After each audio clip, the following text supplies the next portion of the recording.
Welcome to the Chris Spangle Show. My name is Chris Spangle. Thanks so much for joining me here on the program. And today I'm talking to founder of rebelEducator.co. Her name is Hannah Frankman. We've had her on recently. If you didn't hear that episode, you want to go back and check that out. She is a great guest. And this time we're talking a little bit about the purpose of education. How did public education become the choice for 90% of the population? And why do so many people think that it should be the only choice? And is it? And if you want to make a different choice, how do you navigate that with your friends and family? What are some different models that you can choose? And we have a discussion about moral formation. Should that be a part of it, or should you just stick to the reading, writing, and arithmetic? So Hannah has a new podcast out, the Hannah Frankman podcast. Please go check that out. She also gives us a lot of other resources on homeschooling, and make sure you go follow her on Twitter. And I want to also say thank you to all of our patrons, the people who make this show possible, especially our $100 a month members, Vincent Peichel, Lars Nordskog, Matthew Durbin, Reinhold, Christy Avery, and Jason Doolittle. You guys are all stars. You're the reason the show exists. And if you really enjoy this program and you get something out of it and you find yourself thinking, I'm a little bit smarter after listening to this show, then please go support us over on Patreon, patreon.com/wearelibertarians. You support the Chris Spangle Show, and you also support the We Are Libertarians podcast network. Working on some other shows right now, and stay tuned. So just what I need, another podcast. All right, thanks so much for joining me. And now here's my interview with Hannah right after these messages. Hannah Frankman is the founder of rebelEducator.co, soon to be School by Design. Make sure you go to rebelEducator.co, sign up for their email, look out for that. And it may also be called School by Design. So you're working on a rebrand. Let's kind of get the housekeeping out of the way here. Why are you changing to School by Design instead of rebelEducator.co? Well, first of all, logistically, there's some other stuff out there called rebelEducator. So as we expand, it's a tough brand to own. But also, I think rebelEducator has been great this past year building a Twitter brand. It's the type of name that builds a lot of controversy. It's very obviously edgy. We have a very clear-cut point of view just from looking at our Twitter handle, and that's played very well. But we've hit a point where I think there's a limit to the amount of reach that we can have with a name like that and also be offering people products. I think we're kind of putting people in a tough position where they have to explain to like the in-laws that they found this thing on rebelEducator. I'm not sure we're helping on that front. So School by Design is something that I think has a little bit more mass appeal. And we don't just want to be talking to the outlier rebels. We want to be talking to the average parent who wants something besides public school for their kids. And so I think School by Design it's also very descriptive of what we're doing, but it's a little more perhaps palatable to the average person who's not yet well versed in the problems with public school, and has not yet reached the point of outright rebellion in their feelings about it.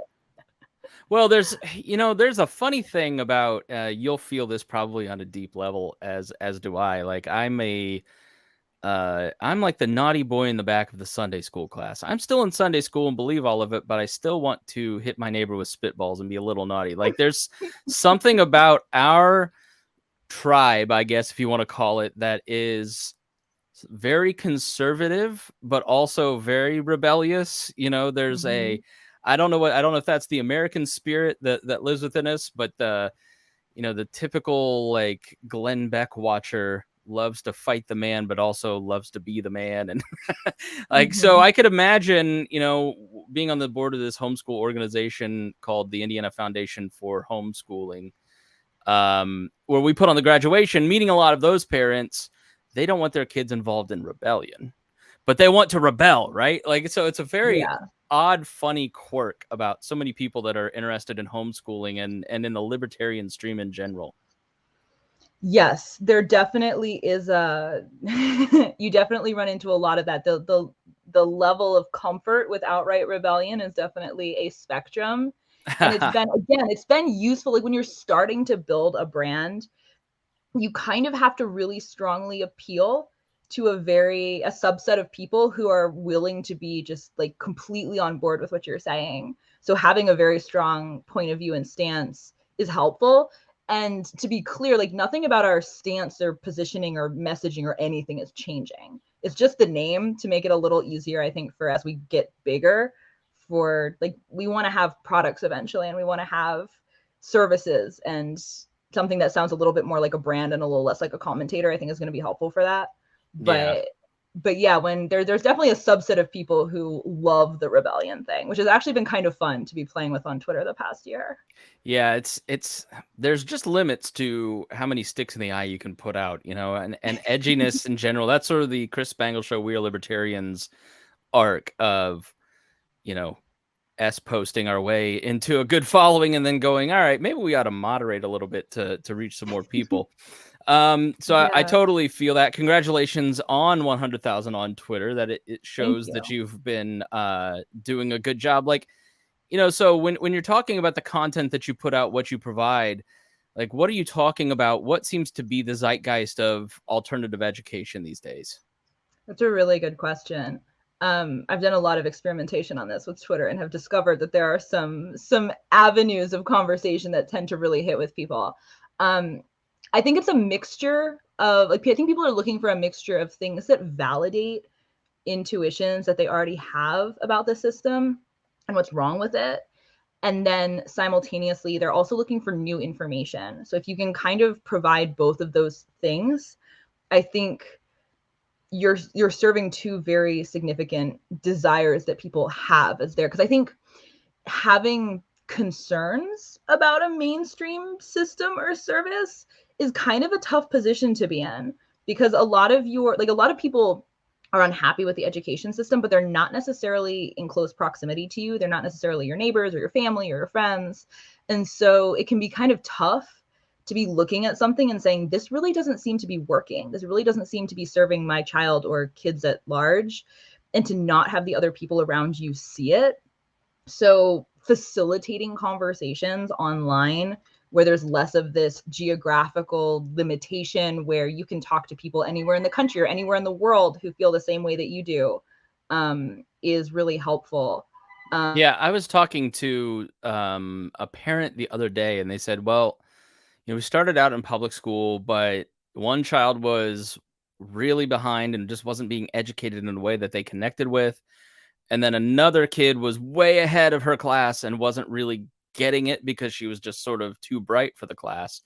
So we pulled them both out and worked at their speed. Now one of them wants to go to public school, one of them wants to stay in private school. But, if you post on Twitter, just an experiment, listener, on the 4th of July, our president says children belong to all of us, basically.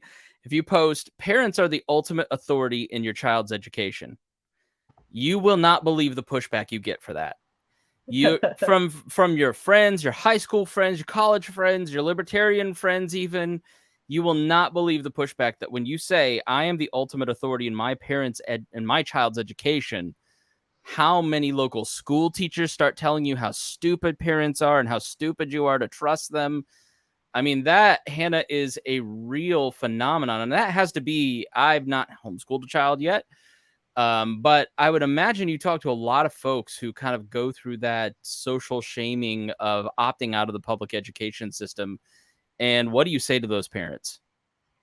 Yeah, I've gotten, described exactly an experience I've had many times over on Twitter. I will post something about parents being able to be the primary educator for their kids, and I will get hate mail from teachers who are just appalled that I would post something so irresponsible as saying that kids can be taught by their parents at home. And a lot of parents get that pushback. I mean, my parents got that type of pushback when they decided to homeschool me 2 decades ago. The extended Wait, family, you're like, homeschooled? I was homeschooled. You seem so normal. Just kidding. That's another stigma No, my wife I gets. literally have people say that to me out in the wild. It'll come up at a party or something that I was homeschooled, and people are like, wait, really? You don't seem like a homeschooler. I'm like, yeah, I actually do. You just don't know how to tell who we are, because we're actually quite well adjusted. Yeah, that's the funny thing. My wife and her siblings are all homeschooled. They're way better adjusted than their peers. Mm-hmm. They're way, yeah, but that's another stigma, is the socialization, which we talked a little bit about last time. But yeah, I mean, I I think people sort of go, I don't know how to get through this. I don't, Yeah. I know my child's struggling one way or the other.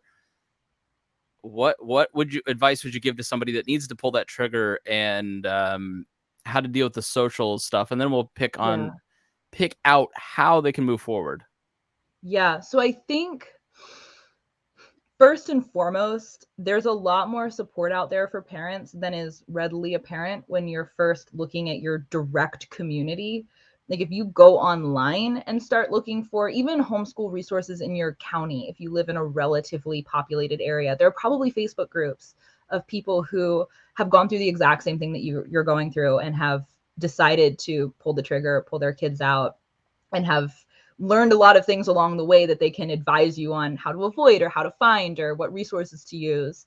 You can find internet communities of people who are interested in the specific, not just homeschooling in general, but the specific types of homeschooling that you're interested in. If you want to provide a classical education for your kids, if you want to provide a project-based education for your kids, if you want to provide a very Waldorf inspired education, there are groups and communities and accounts and influencers and product providers, and there's like all different types of resources out there that will make you feel a lot less alone. And I think that's the first thing. Is it a challenging thing to do in isolation?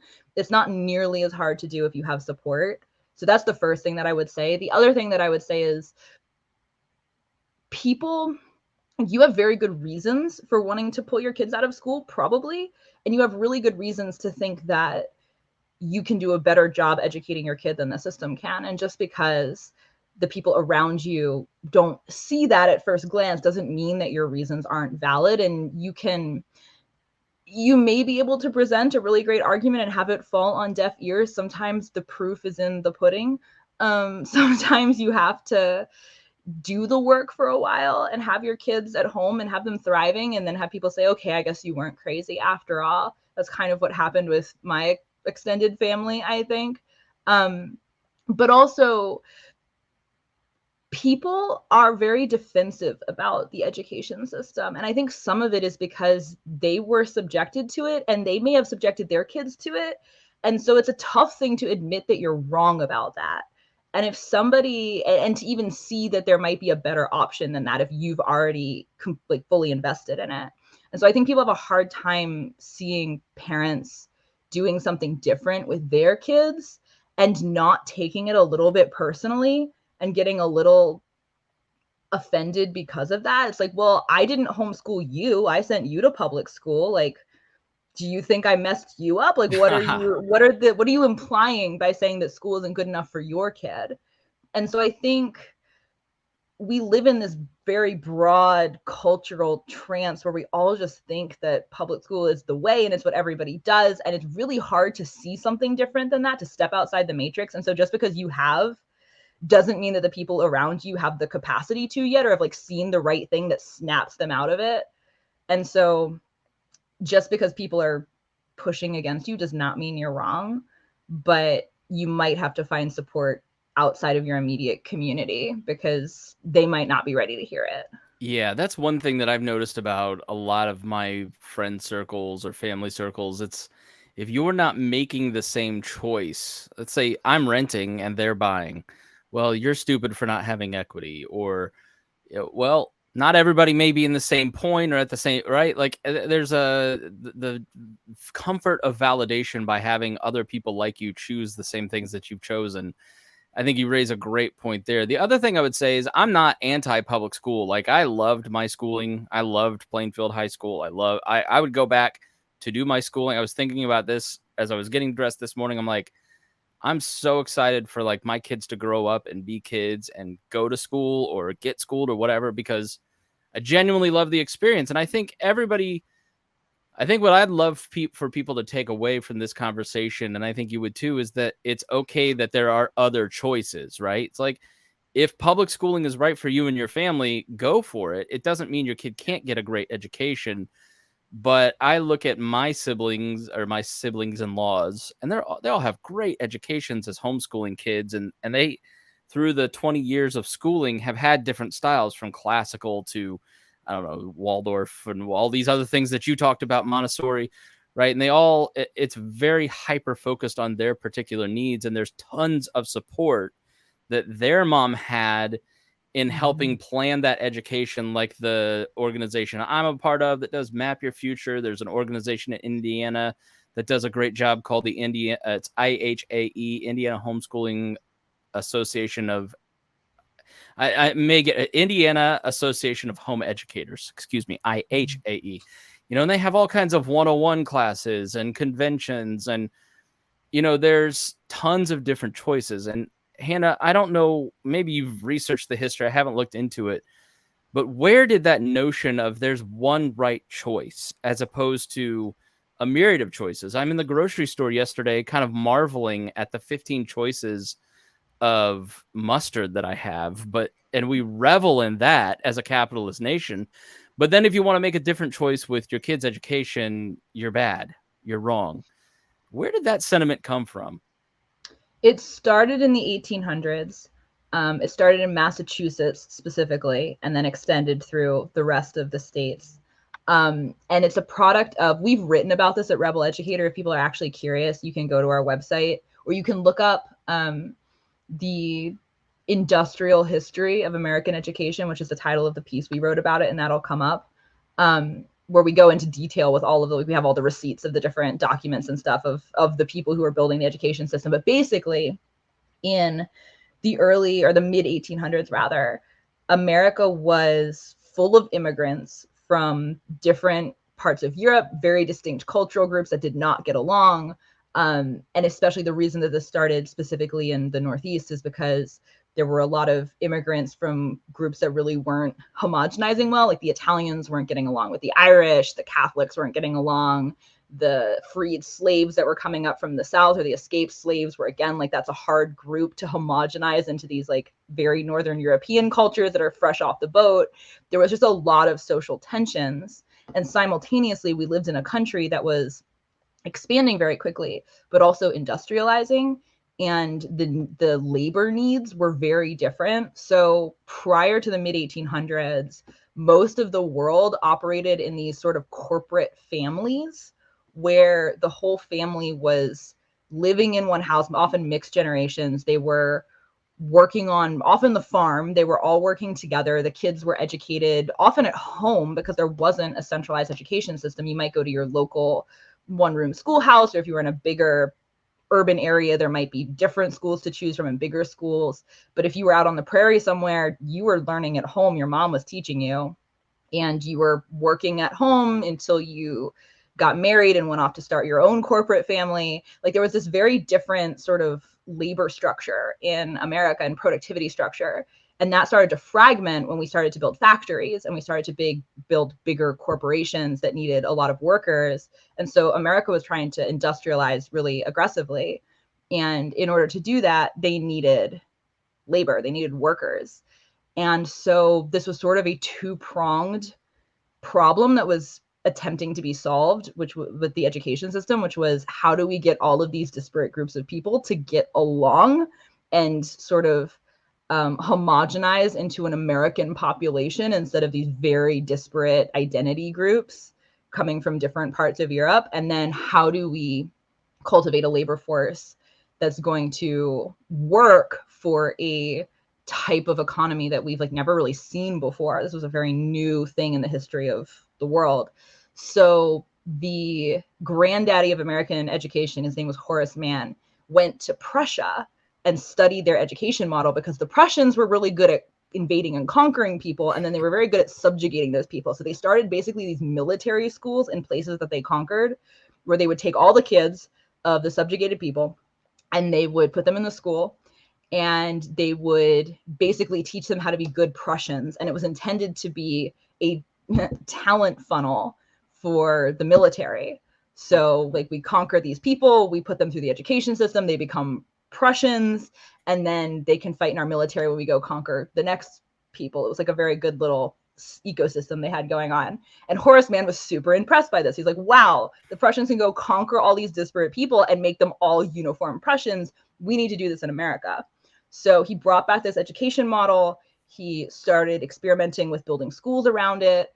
The initial sort of nationalized education system started to be formed. It wasn't until the 1920s that it was fully established as a national phenomenon where everybody was just going through this education system that was based out of DC. It was the same across the entire nation, but it became this government service in a way that it never had been before.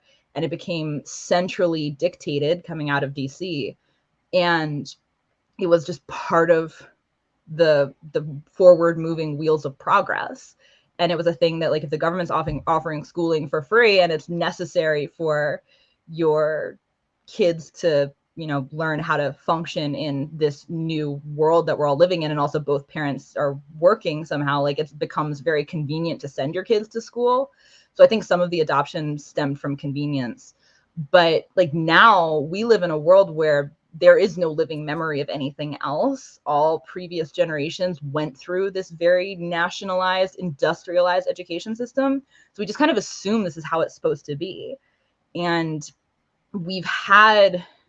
there's been a schisming that's been happening since the 1970s, really, where there's like different homeschooling movements, different types of micro schools, different alternative schools cropping up. There've been a couple different inflection points, especially over the past couple of decades, where we've seen a big shift. Like around 2008, there was a really big shift into private schooling. The number of private schools really exploded. I have no idea why. And then again, around COVID, which is much more obvious why, there was a big movement towards people moving into private schools and alternative schools and homeschooling. But even with these big shifts, it's still a very small subset of the population. I think 90% of American kids are in public schools. So it's just normal now. And when it's normal, it's kind of weird to think about something else. People don't like to rock the boat. No. Yeah. Another note about the 20s, you know, for instance, I hate to keep going back to Indiana, but it's the history I'm most familiar with. You know, if you look at the Klan ran Indiana, and this happened across the country. But the reason we have a flag in every classroom is because they had spread the notion that Catholic schools were trying to un-American and switch un-American kids and take them away from Americanism and shift their allegiance towards the Pope. And they prayed towards the Pope every single day in Catholic schools. All this misinformation, like the Pope was building a giant like a giant palace in Cincinnati, outside of Cincinnati in Indiana, like to invade the state, which if the Pope were going to invade anywhere, why would you choose Indiana in the 1920s, right? But he wanted more corn. I don't know. Right. And then fast forward to the 50s, where you get the pledge being instituted as a way to fight communism. The battles that we see in schools around what is patriotic, what is moral, what is right, these are things that have existed in classrooms from the very beginning. I think it's sharper felt now because half the country may take a stance on one issue and doesn't want their kids learning about it. Obviously, we've had, when I was a kid, when I was going to school, you know, and we did sex education, my parents had to sign off on a waiver form and all that. And that was a big hot topic of prayer in schools. Like, Hannah, really the best way to kind of opt out and just make sure that your kids are taught your values is to choose an alternative form of schooling. 100%. And that's an incredibly controversial thing to say. You know why? Because and I'll tell you one reason why. Sorry to cut you off, but I'm on a soapbox now. I think parents want to outsource moral formation for their kids. And if we grow up in a society that kind of tells you to be an adult child in a lot of ways. And when you have kids, you really have to start thinking about your own values, what you believe, how to form those values in another human being. And that's difficult. That's a lot of work. And it really gets in the way of scrolling Instagram. Sorry to stop. Yeah, I think. I mean, it's people want to outsource that moral formation because they don't really know what they believe. And at the same time, it's very controversial to say that you want to be the primary influence of your child's moral formation. It depends on the circles that you're speaking in, for sure. There's not a one size fits all across the board sentiment about this. But I think a lot of people think that if you have very strong moral convictions, you're probably trying to raise your kids to be a religious extremist or something.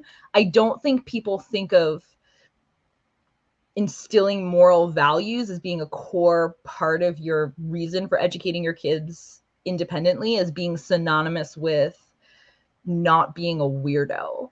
I think people like are some fringe part of society that's maybe dangerous. Like I think it actually scares people to hear people use that type of language, even though it's very prevalent in a lot of the cultural criticisms happening about public school over the past 5 years, especially. Like a lot of those are centered around morality, and yet people are kind of weirdly afraid of it. I think it feels sort of like a bad word sometimes. And I think people think, okay, so you're sending your kids to like a Christian school or a Catholic school if you want to instill a set of morals. And that's not always what it means. Not lying, not murdering, not punching people in the face is morals. Yeah. Right? It doesn't just have to be about sexuality. You can avoid that conversation if you'd like. Moral formation is teaching your kids to be nice to each other, nice to their friends, include kids that are different. It's all of these are different pieces of your values and virtues that you're trying to instill in your kids that you practice on a daily. Every single person has their own set of moral values that they're trying to instill. It doesn't have to be declared. I think Christians and Christian conservatives and homeschoolers tend to be more zealous and defined. I think defining some of this stuff and fighting for these things make it a lot more obvious. But every single person, you know, we sort of want schools to teach some morals, right? Like, I don't want my kid to get bullied. I don't want my kid to get hit. I want to make sure that they're taking care of friends that maybe are, you know, disadvantaged in some way or maybe are alienated in some way, right? Those are all moral values that we expect our community to have, you know, and I agree. I don't know why we're so afraid to talk about that stuff. Well, I think some of it is there's this, and this is purely hypothesis. I could be very wrong about this, but I wonder if some of this is, it's sort of a fear that's been instilled in us because of the origins of the system, which were very much, we want to make everybody get along, and not just get along, but be interchangeable. So like, I don't care if you're fresh off the boat from Italy. I don't care if you're fresh off the boat from Poland.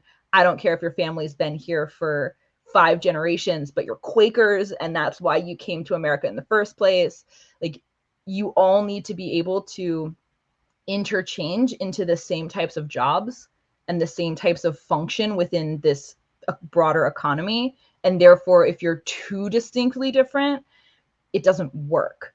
And so I think that we have this sort of cultural, purely in the realm of education, we kind of think of morality and education almost being separate too. Like if a school has too much moral education, we start to think it's we should use language around indoctrination about what's happening in that school. And I think we're just like really weirdly culturally nervous about all of these things. Maybe rightfully so, maybe not. I don't have a strong take on that in the context of this specific conversation.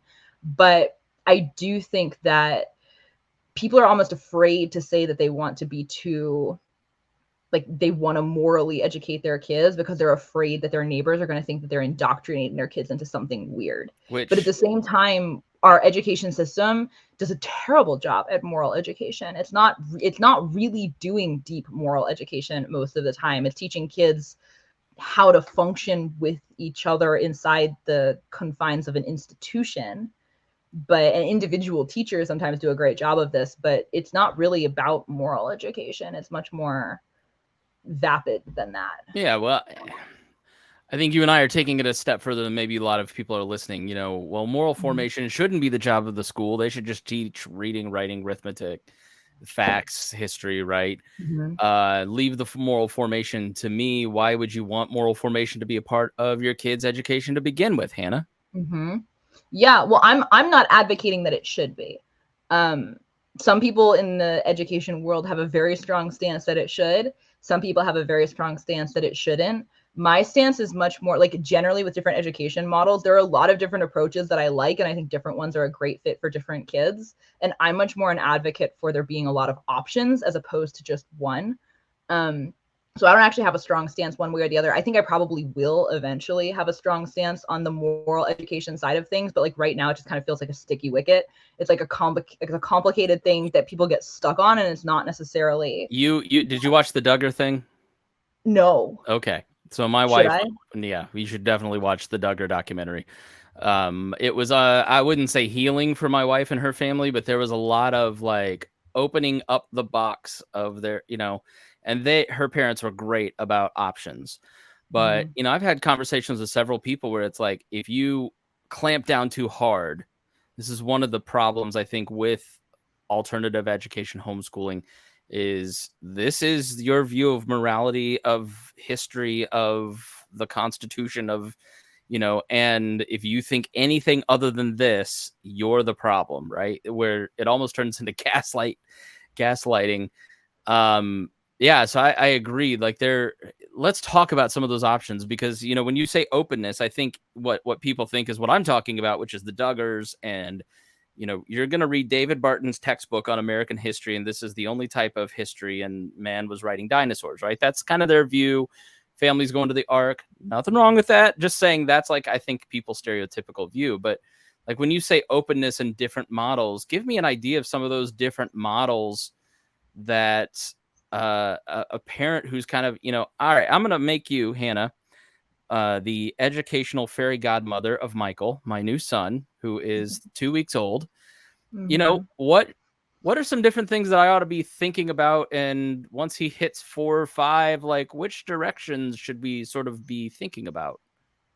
Yeah, there are so many options. First of all, it's Matthew. I keep calling him Michael. His name is Matthew. Sorry. You posted on Facebook about that. I don't even. I just did it. You just saw it in real time. I'm just assuming that you've had like zero sleep since baby has been born. I have slept great. I'm the worst husband. I haven't woken up one time with this kid. She's up half the night, but then I take care of him during the day while she naps. But it works. But no, I'm just dumb. So there's so many options out there for different educational alternatives. There's so much, which I think is both overwhelming for parents sometimes, but it's also incredibly exciting because you don't have to try to shove your kid into an option that doesn't fit. You can just find a different option. And sometimes it takes a few tries for a family to find the right option for their kid. And sometimes there are different options that are correct at different stages in a child's development. And I think that's important as a preamble to this, because you don't have to know exactly what model is going to be right for your kid up until they turn 18. You don't even have to know what model is going to be right for your kid next year. Like the public school system is so bad in terms of academic outcomes that you can shuffle your kid through like 3 or 4 different schools over the course of like their elementary years or their middle school years or whatever, and they can still catch up just fine to where they're supposed to be. So I think in some ways the pressure is very low and there's room for some experimentation. But for younger kids, I'll also say as a preamble that kids catch up on what they learn in elementary school very quickly. And I think a lot of the fundamental sort of ways of being that a school teaches are more important than the specifics of the academics, because you can catch up on anything you're missing academically super fast if and when you need to. So I think sometimes people put too much pressure on early childhood education, where again, you can kind of adjust to where your kid's at developmentally and what they're interested in and what they seem to be curious about and ready for, and then catch them up on anything else that they don't appear to be ready for yet later. But for younger kids, Montessori is a great option. Montessori actually it's considered to be for 0 through 6-year-olds. So there are Montessori resources and Montessori schools that you can use very young with your child. I'm a really big fan of Montessori early childhood, like child care, that then leads into like preschool and kindergarten. It's really focused on a child's developing autonomy and a child's developing self-direction. And it focuses very heavily on kids building confidence in their own competence very quickly. So one core component of a Montessori approach is that if your child is trying to do something, you don't just jump in and help them. You let them do as much as they possibly can. If they're struggling and they ask for help, maybe you encourage, or you find like the minimum thing that you can do to help the process along without doing the whole thing for them. So like they're trying to tie their shoe and they're not very good at it yet and they're struggling, and the impulse might just be to jump in and tie it for them because you just want to be helpful or you just want to get out the door. But like really they're just struggling with like making the second loop that they need. Like they can make one loop just fine, but then their fingers are like really struggling to do the second one. So you like help them with the second loop, but then you let them actually like finish tying the bow. You're allowing them to take control of as much as possible early on. So Montessori is great. Waldorf is lovely too. I had a very Montessori or Waldorf inspired elementary education, even though I was Which is homeschooled. what?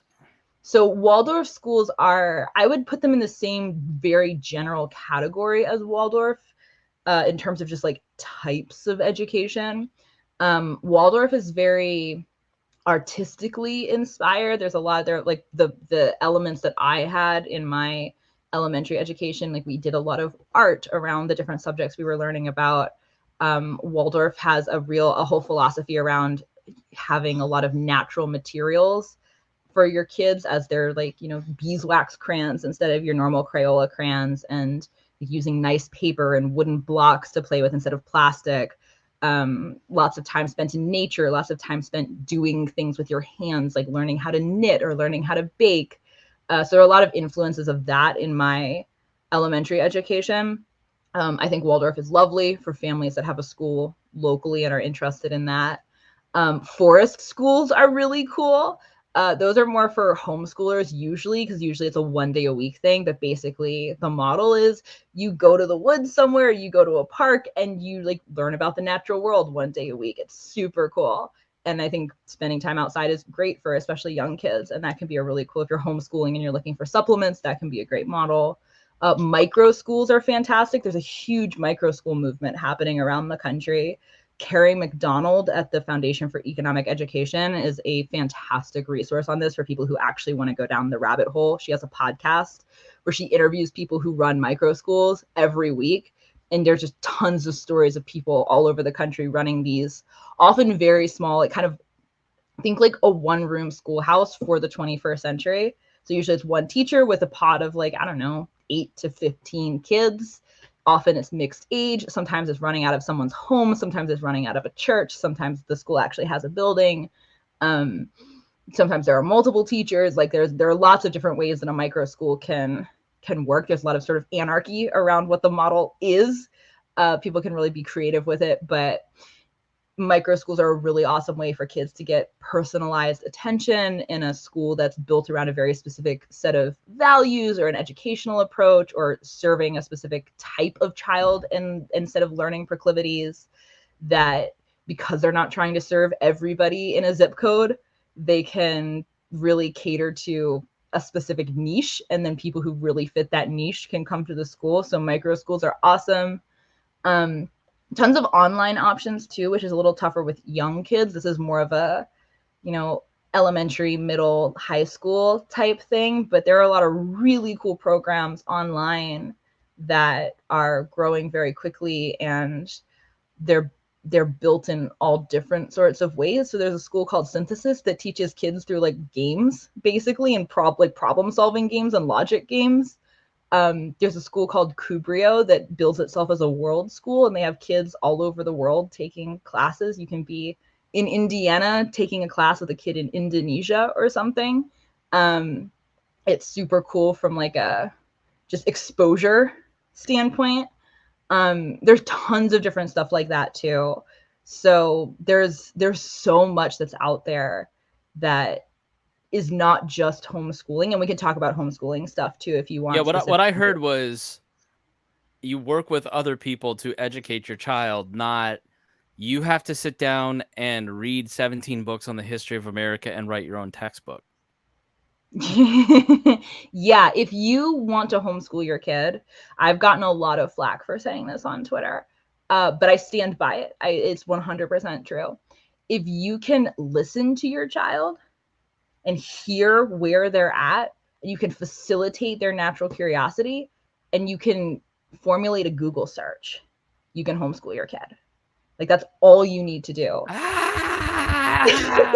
That's outrageous. People hate that, but it's true. If you can Google math worksheets for, you know, third grade math, if you can Google Khan Academy because you don't know what the URL is, if you can Google free science programs online for kids or whatever, you can find all of the resources that you need to homeschool a child. You have access to a library, you have access to like local resources too, like often county parks and stuff have science classes that your kids can take. You can go to a museum and do a tour. Like, there's all different types of supplemental things that you can do, but like, really, if you can find resources online, you know how to navigate an internet browser, the amount of information that is accessible to us that is tailored specifically to different grade levels, different curiosities, different needs, you can provide an education that is flat out better than what people are getting in a classroom with pretty minimal effort and without having to know all the answers. You don't have to be great at math to teach your child math, because you can find answers. You can help the child find answers to the questions that they have to help them through the process of learning. And you mentioned those local resources too. I mean, even something like a Facebook group, there's probably just in a state like Indiana, like 40 different Indiana groups, and most of them are hyper local based. I'm sure, you know, maybe it's different in California where it's not as amenable to homeschooling. Indiana is very open to homeschooling, but even, you know, I mean, that may make it more likely that there are local groups. You know, start with Facebook and find some groups. And if you run into people that you disagree with, you don't have to just throw out the whole project because you didn't like that person. Or if you're trying one curriculum or one way of doing thing, it doesn't mean that you have to continue to do that. I think that's one thing that you brought up that I really like, that I've noticed from my wife and her family. It's like, flexibility is really great and it's really key, and it keeps you as a parent engaged. And I think one of the reasons the homeschool kids don't have the same issues with feelings of abandonment is because their parents are listening to them and really engaging with them, and you know, unless they're the type of parents that are giving sermons. But you mentioned Carrie McDonald's podcast. I definitely should have her on to talk about that. Do you know the name of the podcast? Yeah, it's called Liberated with capital ED at the end for education. Smart. And while you're adding that to your podcast roles, you should check out the forthcoming, if not out now, Hannah Frankman Hannah Frankman Show? Is that what it's called? The Hannah Frankman podcast. Got it. Okay. Yeah, it is brand new, so I don't expect anybody to know the name yet. It is launching, like, we are in the launch process as we speak. So how many episodes are going to be out when you check it out? I don't know, but you should absolutely check it out. We talk a lot about education. So if you are interested in things we're talking about here, there's a lot more of that on the show. I talk to a bunch of different people who run schools and programs and our parents and all different types of stuff like that about the ins and outs of different ways of educating kids. But not just that. No, not just that. Also a lot of liberty stuff, liberty and freedom, less from the politics standpoint, more from the lifestyle standpoint, which I personally find a lot more interesting. It's like, yeah, politics affects me, but the thing that affects me the most is the philosophies and approaches with how I'm living my own life. So I'm pretty libertarian ideologically, but I am very libertarian in the way I'm doing this whole life thing. And so I talk a lot about that too on the show, and things like, you know, I've taken a pretty unconventional path from, I mean, obviously growing up homeschooled, but then skipping college, working at startups, starting my own businesses, doing freelancing, being a full-on entrepreneur and business owner now. Like, lifestyle design, I guess, is the best term to describe this sort of idea of how you live a life on your own terms. I talk to a lot of guests that I find interesting about things like that too. So if that's of interest, we also have some conversations about that there. All right. The Hannah Frankman podcast. Make sure you check that out on your podcast app. We'll also, do you have a website or anything that I could link to? Yeah. HannahFrankman.com. You can find links to my social media. You can find links to the podcast. You can find links to rebelEducator / School by Design. everything that I'm working on that's kind of the central hub for it.